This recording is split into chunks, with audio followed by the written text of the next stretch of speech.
இப்ப குழந்தைங்க முதல் பெரியவங்க வரைக்கும் நம்ம மூளையை யூஸ் பண்றோமோ இல்லையோ, ஆனா ஏஐ டூல்ஸ் நம்ம நல்லாவே யூஸ் பண்ணிட்டு இருக்கோம். ஏஐ டூல் அப்படின்னு சொல்லும் போது நமக்கு டக்குன்னு ChatGPT தான் ஞாபகம் வரும். அதையும் தாண்டி நல்ல நல்ல ஏஐ டூல்ஸ் எல்லாம் இருக்கு. அது என்னென்ன அப்படின்னு பாத்திரலாம். கூகுள் ஜெமினி, இது நமக்கு எல்லாத்துக்குமே தெரியும். ஸ்கிரீன் ஷேர் பண்ணிக்கலாம். ஒரு யூடியூப் லிங்க் கொடுத்தா அதை நமக்கு சம்மரைஸ் பண்ணி கொடுத்துரும். அது மட்டும் இல்லாம கூகுள் நோட் புக் எல்லாம், இப்ப நமக்கு ஒரு ப்ராஜெக்டோ லெசனோ புரியல அப்படின்னா அதை டீச்சர் மாதிரி நமக்கு டீச் பண்ணி கொடுத்துரும். அடுத்தது பெர்ப்ளெக்சிட்டி, இது நமக்கு நல்ல கொஸ்டின் ஆன்சர்ஸ் எல்லாம் கொடுக்கும். எல்லா சோர்ஸ் கலெக்ட் பண்ணி கொடுத்துரும். இதுல ஃபாலோ அப் அப்படின்னு ஒரு ஆப்ஷன் இருக்கும்.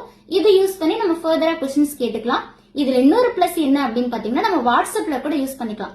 அடுத்து மெட்டா ஏஐ, இது நம்ம கொஸ்டின் ஆன்சர்ஸ்க்கு மட்டும் தான் யூஸ் பண்ணிக்கிறோம். ஆனா கேமரா ஓபன் பண்ணி கேலரிக்கு போயிட்டு ஒரு போட்டோ செலக்ட் பண்ணி இதுல நான் ஒயிட் கலர் ஷர்ட் போட்ட மாதிரி கொடு, என் பேக்ரவுண்ட்ல இருக்க பில்டிங்கை கட் பண்ணி கொடு அப்படின்னு கேட்டோம்னா அழகா எடிட் பண்ணி கொடுத்துரும். ஜஸ்ட் ஒரு சின்ன ப்ராம்ப்ட் என்டர் பண்ணா போதும். அடுத்தது டீப் சீக், இது நமக்கு எல்லாமே தெரியும். சிம்பிளான கொஸ்டின் ஆன்சர்ஸ் எல்லாம் நமக்கு கொடுத்துரும். அதுக்கப்புறம் நெக்ஸ்ட் பாத்தீங்கன்னா குவின் ஏஐ. குவின் ஏஐ பாத்தீங்கன்னா ரொம்ப ஈஸியான ஆன்சர்ஸ் கொடுத்துரும். நான் ட்ரை பண்ணி பார்த்திருக்கேன். அடுத்தது மின்ஸ்ட்ரல் ஏஐ, இது பிரான்ஸ்ல உருவாக்கப்பட்டது.